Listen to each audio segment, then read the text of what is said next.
The talk show Lone Star Parade, 10 p.m. See you there.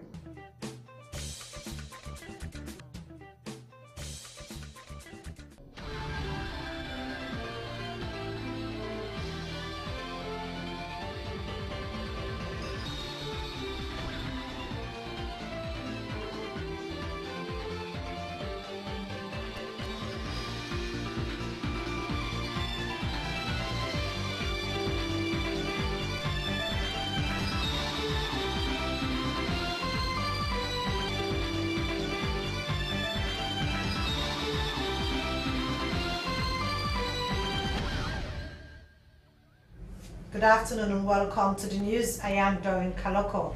Coming up in this edition of News are Chinese ophthalmologists to carry out free cataract surgery to Sierra-Leoneans. Vice President Dr. Bokayo Victor Fo tells Gambia youth that government is reducing youth unemployment through education and skills training. And Sierra-Leoneans take part in the Jalsa Jubilee in the United Kingdom. All the stories including business and sports lined up in this edition of News Hour.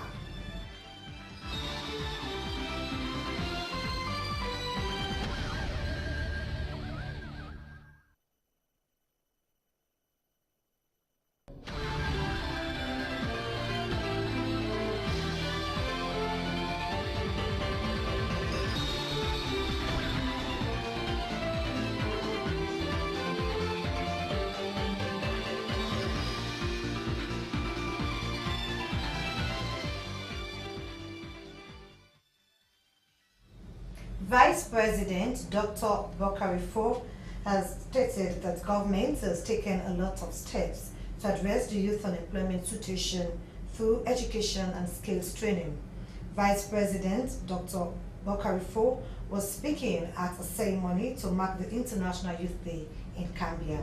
Thomas Neal reports. On August 12th of every year is commemorated as International Youth Day. The day was declared by the United Nations General Assembly on 17 December 1999 to highlight youth issues annually in member states and recognize efforts of the world's youth in enhancing global society.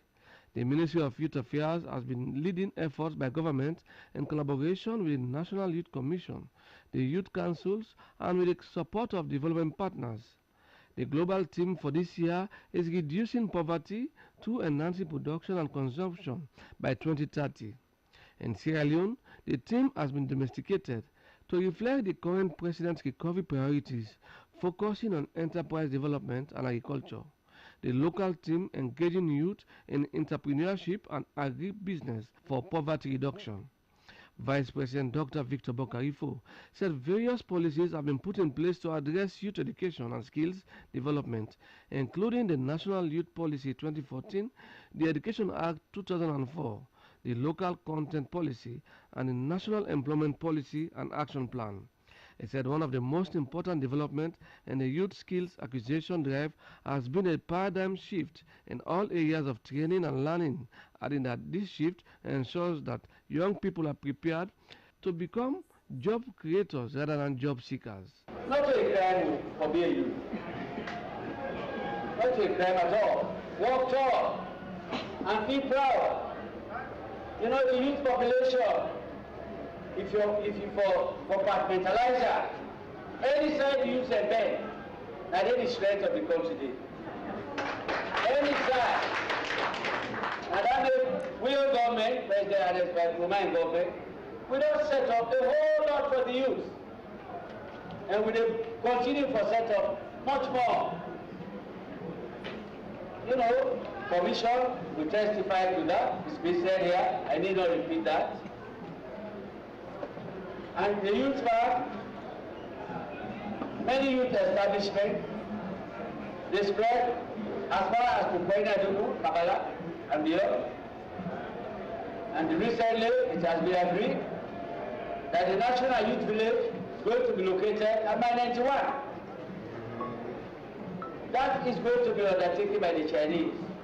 Huge construction, that they provide a lot of employment for youth. So that youth now they to now for Bokwela. There are few youths there, they will not think right. Small thing, they don't take stone for Kwela youth. You know, so the youth, they will not do that. Speaking on behalf of the United Nations Resident Coordinator, the UN AIDS Country Director, Dr. Michael Boom, said the scale of unemployment and underemployment, especially of young people, is a serious developmental concern. He said the theme for this year's International Youth Day are also aligned to the presidential recovery priorities, in which youth empowerment and employment are central themes across all the recovery pillars, and call on stakeholders and especially the private sector to work together to create employment and empower the youth of Sierra Leone. The Chairman Board of Directors, National Youth Commission, Umar Farouk Sise, said there has been a lot of broken promises with issues regarding the youth since independence, but noted that this has changed over the years with the creation of structures to address issues regarding their welfare. The Chairman, National Youth Council, Ibrahim Tole, said that youth leaders they note with keen interest all national and international efforts being directed by government towards exploring opportunities in agriculture with programs and initiatives developed. He said youth unemployment, poverty, and low food productivity remain the major social problems in the country. It is expected that young people will use this year's theme to demonstrate positive attitudes and display attributes that will propel them to success and contribute to the development of the country. For News Hour in Freetown, I am Thomas Neal reporting. The National Health and Family Planning Commission in China and the Ministry of Health and Sanitation have signed an MOU for Chinese ophthalmologist team to carry out free cataract surgery and support to the maternal and child health project in Sierra Leone. Joseph Stanley sent this report and read in our studios by Kojo Kwafo. Sierra Leone is the fifth country to benefit from these free cataract operations by the Chinese government. Signing on behalf of the Chinese government, the Chinese ambassador to Sierra Leone, Ambassador Zhao Yambo, recalls the long bilateral relationship with Sierra Leone that, amongst others, resulted in the dispatch of a Chinese medical team to work in the country. He describes the signing of the two projects as a laudable venture for the improvement of the health sector. You see, and we have already launched, you see, and or implemented this kind of project 4 times. So this should be the 5th. So at the end of this month, a technical team will be sent here, one team will send here to make a assessment and collect some you see, and cataract patients.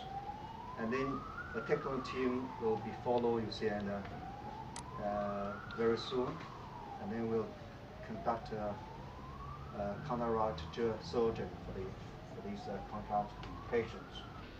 The Chinese ambassador was hopeful that at the end of this month, a Chinese technical team will be sent to make assessment and collect samples of cataract patients, to be followed by a second team to join surgeons to do cataract surgeries nationwide. Ambassador Zhao Yambo recalls the Chinese government's support to Sierra Leone during the Ebola crisis and pledged its continued commitment to supporting the health sector. The Minister of Health and Sanitation, on behalf of the government, thanks the Chinese government for their continued support to Sierra Leone, especially the Health Ministry. He says the friendship between the two countries dates some 40 years back and that Sierra Leone is one of the most consistent supporters of China. The Health Minister explains about the importance of the projects to save lives of Sierra Leoneans. But what is more amazing is the fact that China is even now poised to do far more than they have ever done, for this country. His Excellency the Ambassador has just announced, besides these 2 projects that we are launching today, he has just announced 2 very big projects that they have already committed themselves to undertake for us. One is the Tropical Disease Research Institute at Jue, which is going to be an institute of its own class in the sub-region. So that's one of them. And the second one is the one I believe everyone sitting here is also looking forward to. The Weisheng, is it? Weisheng. Wishon building, the Ministry of Health building, the new Ministry of Health building. Dr. Abubakar Fofana adds that besides the two projects, the Chinese government has committed themselves to undertaking the Tropical Disease Research Institute at Jui and the construction of an ultra-modern headquarters of the Ministry of Health and Sanitation. The Chief Medical Officer, Dr. Brahma Kagbo, outlines the importance of the two projects to enhancing a resilient, affordable and accessible health sector. Minister of Education has inaugurated the Teaching Service Commission. Dr. Minkaruba called on the commissioners to ensure that they carry out their function in accordance with their mandates. Yvette Jasko reports. Senior Permanent Secretary, Ministry of Education, Science and Technology, Dennis Vandi, notes that the commission was established by an Act of Parliament in 2011 to manage the affairs of teachers in order to improve on their welfare and professionalism in the classroom. He adds that the commission will embark on public participation exercise and extend its functions to the districts in longer term. Senior Permanent Secretary notes that at the moment they are struggling to offer global competitive quality education to young people. He says it is time for the Commission to review the Ministry's achievements and challenges to chart the way forward, and that its most fundamental function is to evaluate the performance of teachers. The Deputy Country Representative of UNICEF, Sanduzu Latouf, appreciates the inauguration of commissioners of the Teaching Service Commission with an expectation that it will deliver quality education. She says the move demonstrates the good leadership of the Ministry of Education. The UNICEF Deputy Country Representative expresses the hope that they strongly believe that the Commission will work with the Ministry of Education in transforming the sector. She cites the Ministry's priority on the teachers' payroll, which she describes as important. She lauds DFID, EU and the World Bank for the support and calls on them to continue the support to the education sector. She congratulates the Commission for accepting the challenge to give the sector a better face. The Minister of Education, Dr. Minkailuba, says his ministry is determined to ensure efficiency and decency in the running of the Commission. He says the Commission was set up to give license to teachers so as to maintain professionalism in the educational sector. He assures the commissioners of his ministry's fullest support in maintaining discipline and best practice management of teachers. My ministry is determined to ensure efficiency and probity in the running of this commission. I note with satisfaction the growing number of graduates from our tertiary institutions, and while it is my wish to see the trend continue, I wish to state emphatically that I have a grudge with some of the graduates from our institutions. I would like to explain this. We have people coming from this institution now with certificates. They said we are graduates, but believe me, if you check this with an interview properly, they cannot cheat in our schools. And that is why we decided to establish the commission so that they give license to teachers in this country, they become professional. According to him, the Commission is the regulatory body of teachers and that the guide indicates that the Commissioner should ensure that they carry out their mandates in accordance with the laid down procedures for the promotion of the welfare of schools in the country. The Commissioner Teaching Service Commission, Dr. Beckley, describes the inauguration as a defining moment in education. She assures that they are ready to take the Commission to a well-structured operations. She notes that much is expected from the Commission, though it is very challenging. Their aim is to succeed. The Commissioner Teaching Service Commission adds that innovations in education are priority investments, commending global partnership on education for support and looking forward for productive engagement.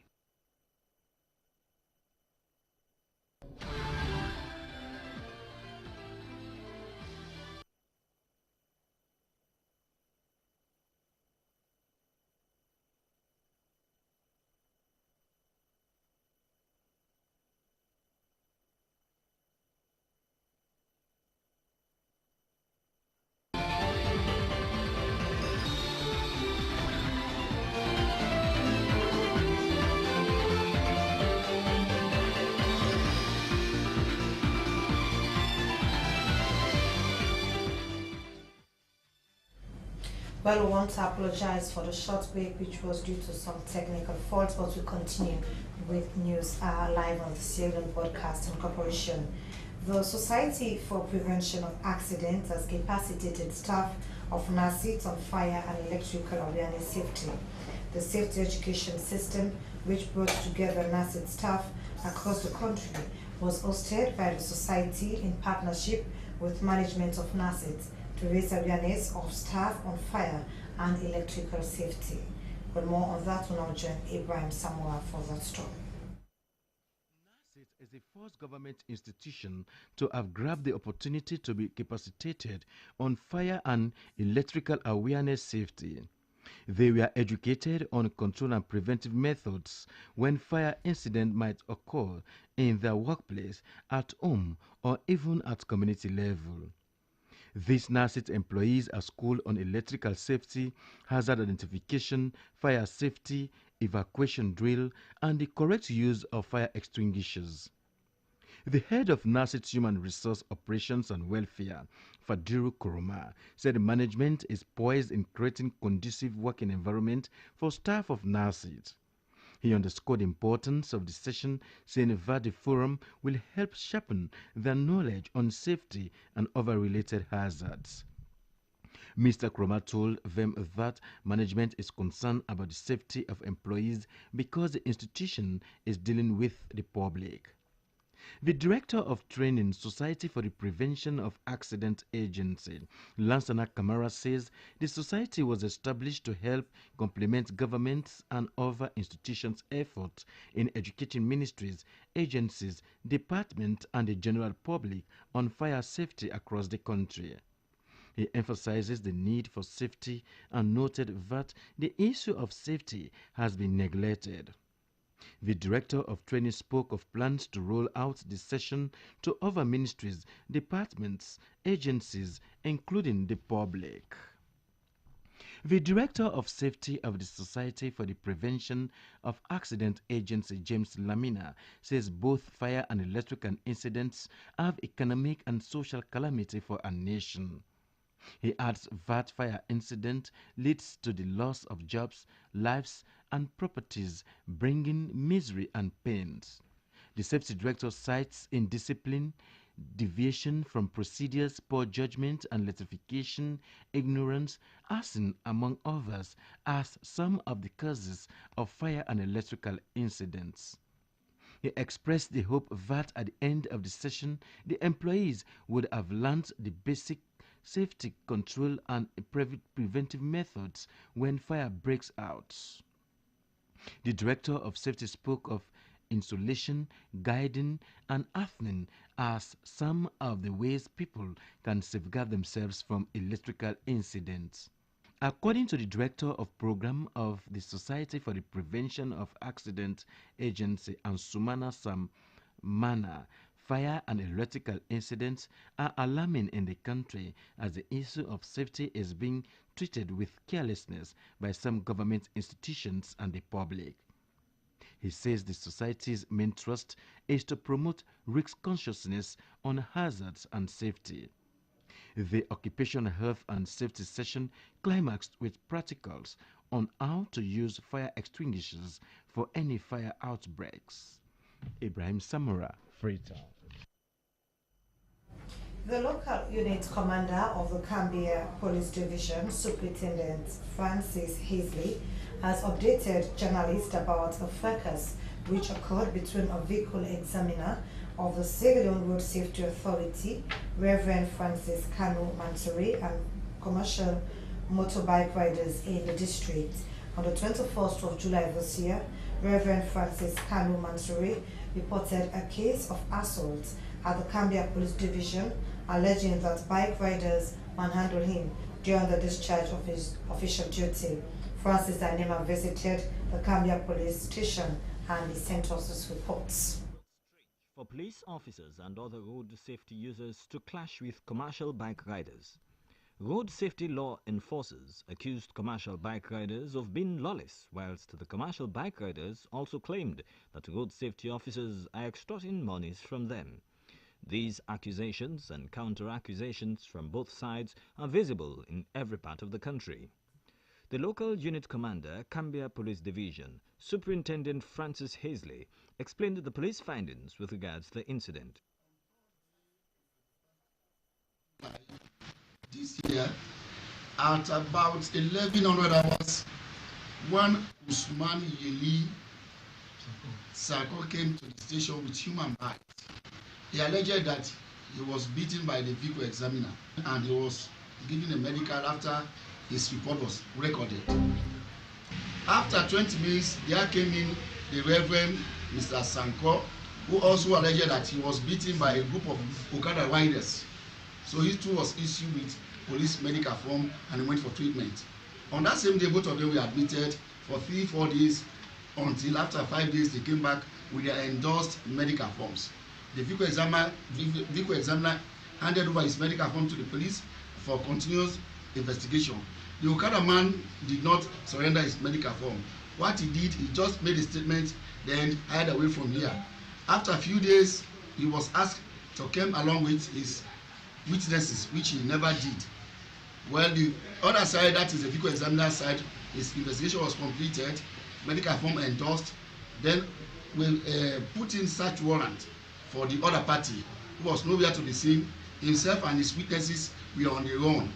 But after this, they ran out of luck and they were arrested. That is the man who assaulted the vehicle examiner and his chairman. They were both arrested, charged, and presently they are in court. The LUC stated that they delayed to charge the matter to court because the accused were on the run. Bike riders, on the other hand, claimed that road safety workers always arrest them and extort money from them, even when they are not in conflict with any road safety laws. So we the older man, they will not so free flying at all. Because now in cover we all now, and just to see like putting the police them to the right thing. And we like they too much for in a backyard. That make we say go above waiting. No expect to go. So and the main problem now one thing because like holding a backyard. Don't load no passenger. They carry on after we go deal with the passenger. Then lobby don't tell us, let them make their points. When they meet by command, they know they in good order. They go at this.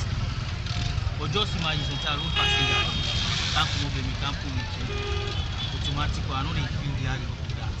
So if I get anywhere else, now pull me away from the bike. Then I don't have. The accusation was said to be false by the LUC Francis Hazley and reaffirmed that he had always asked the bike riders to report any officer who illegally demands money from them. Two of the accused persons, bike riders President of Cambia District Ibrahim Manua and Chairman Cambia Park Bike Riders Usman Yeli Sanko, appeared before Magistrate Abdul Keru on Thursday the 11th of August and pleaded not guilty. The matter was later adjourned to Monday 15th August. The Chief Administrator of Cambia District Council, Alhaji Bangura, expressed frustration at the performance of the bike riders. He said bike riders are always destroying council's property. They went on to construct their office within the right of way at the center of the Cambia area, going to Conakry and coming to Freetown. What we did was like partial demolition. The tricycle was destroyed, and they went to even the house of the paramount chief, they went to the house of the deputy chairman, they went to various houses and insulted people, and those issues cannot continue. They have to follow the rules of the game. Every Okada or motorbike has to be licensed, insured, so that you can operate on a legal mandate.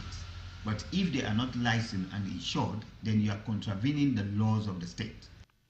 Since conflict between bike riders and road safety officers is a concern, authorities should investigate thoroughly the incident and the defaulters brought to book.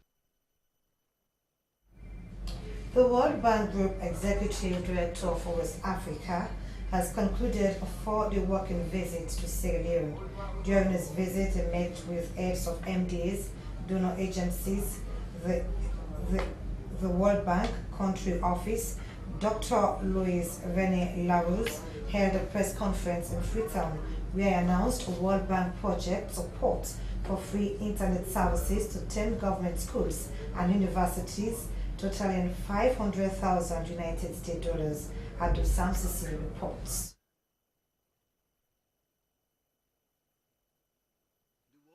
Project aims at globalizing information through Sierra Leone Research and Education Network with a view of securing a better ICT institutions across the country.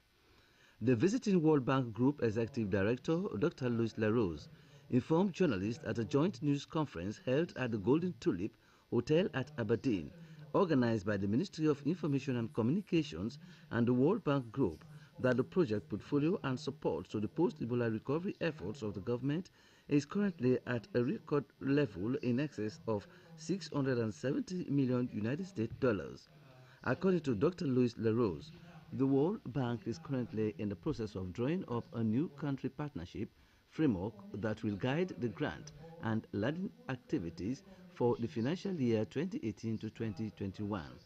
A university lecturer, Dr. Memunatu Pratt, whilst expressing appreciation to the World Bank Support Group, said since the existence of the universities in Sierra Leone, they have been seeking for ICT investments in the universities, which, she said, has now become a reality with the provision of internet services free of cost.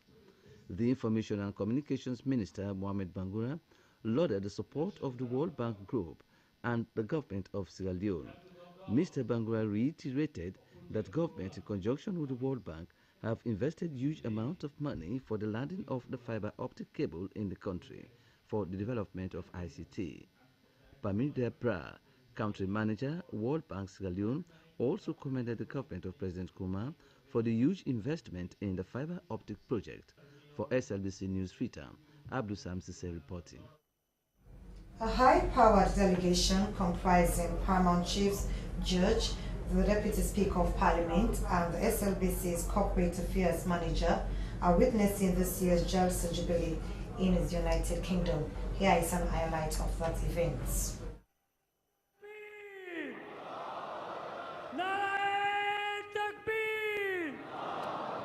Hazrat Muhammad Mustafa, Muslim Saniyat, 12th August marks the start of the annual UK Jalsa Salana in London. This year's convention is a special edition as it marks the 50th UK Convention of Ahmadiyya Muslim Community. Volunteers, old and young, largely consisting of technical and academic professionals, are proudly seen serving a mammoth crowd of well over 25,000 people from different countries around the world. The principles of Ahmadiyya are based on love for all, hatred for none.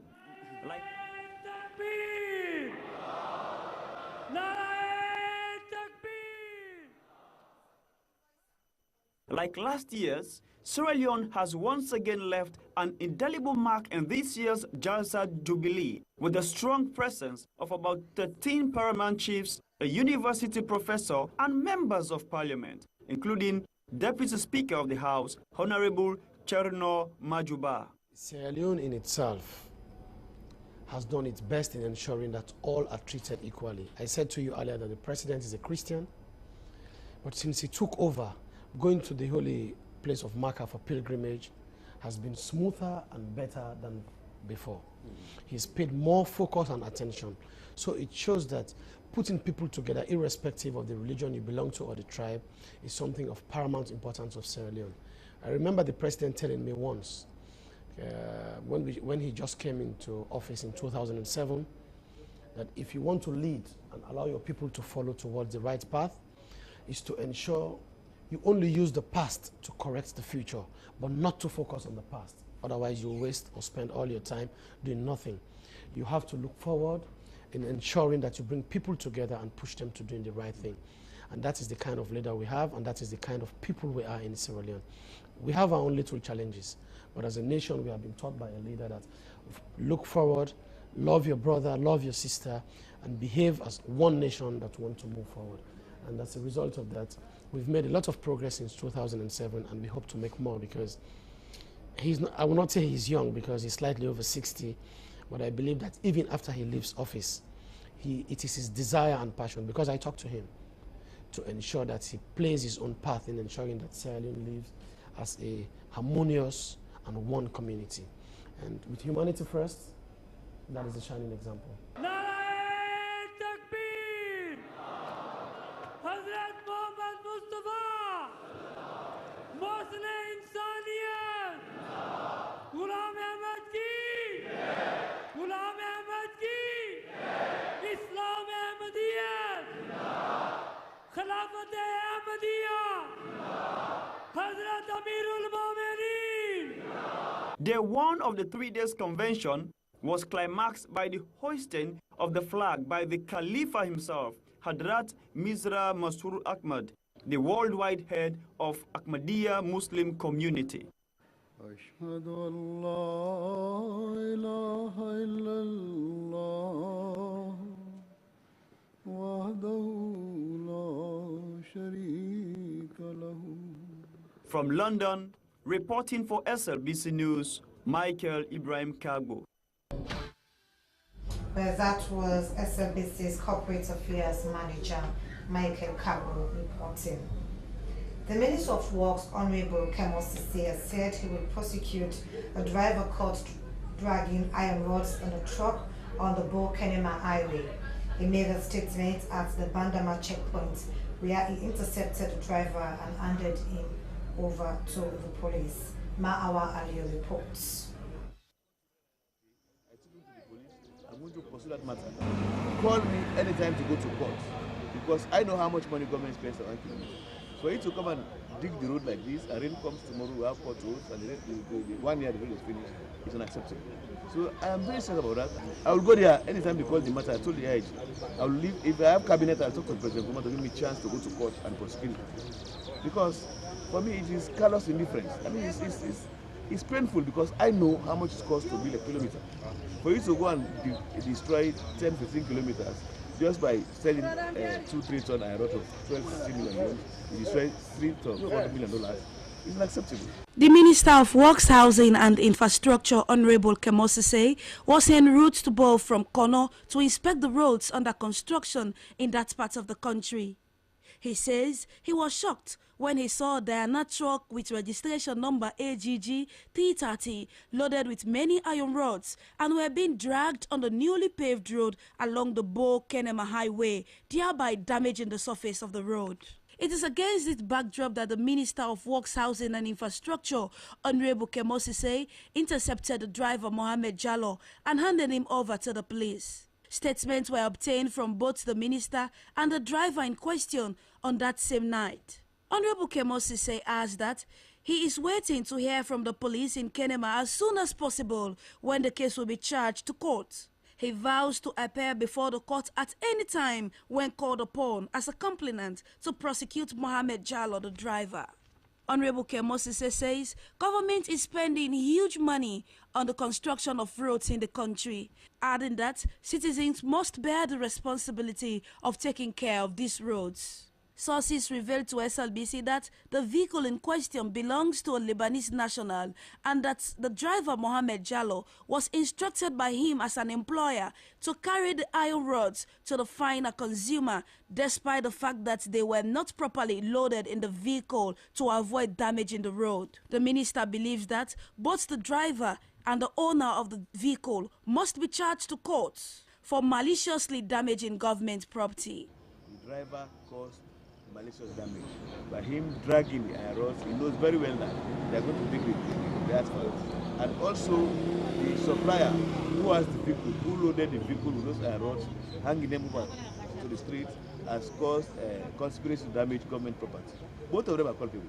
But interestingly, the driver in question, Mohammed Jallo, explains that this is not the first time that the police at the Bandama checkpoint in Kenema had allowed him to transport iron rods in the same vehicle in like manner, noting that he actually ran out of luck that night that the minister caught him red-handed. He, however, pleaded with the minister for mercy, but to no avail. But the question now is, will the police at the Bandama checkpoints also be charged to court for knowing and doing?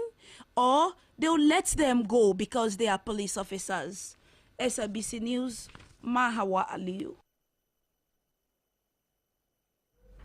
Well, changing news to look at the main points again. Chinese ophthalmologist to carry out free cataract surgery to Sierra Leoneans. Vice President Dr. Victor Bokarifo has told Cambia youth that government is reducing youth unemployment through education and skills training, and Sierra Leoneans are taking part in the Jalsa Jubilee in the United Kingdom. With that, all in this edition of News Hour, broadcast live on the Sierra Leone Broadcasting Corporation in Freetown. On behalf of my news editor, Asmiruba, news producer Judith Sana, I am Doreen Kalokoh in Freetown. In case you missed all of part of our programs, do send us an email, so contact us at snbc.sf. Thanks for watching. Coming up next is Issues in the News. Stay with us.